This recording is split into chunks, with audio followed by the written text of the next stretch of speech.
Hello, I thought I would do a quick demonstration on how to use the bar model to solve fraction questions because we will be focusing on fractions this week. So if we want to find half of 10, we draw our bar model, we split it into two. The whole number goes at the top, so that's 10 there. And then we need to split the bottom part into two because that's how many parts we've got.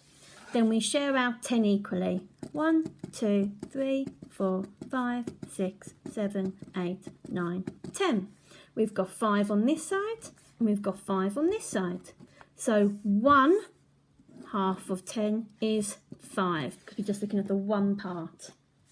Okay, to move on to a trickier one.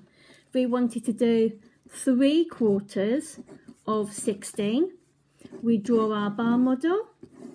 We put the whole number at the top.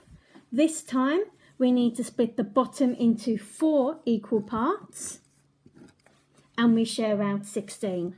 1, 2, 3, 4, 5, 6, 7, 8, 9, 10, 11, 12, 13, 14, 15, 16.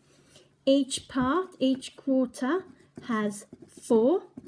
But this time we don't want 1/4, we want to find 3/4. So we circle 3 of the squares because each amount is worth 1/4. And so we've got 4, 8, 12.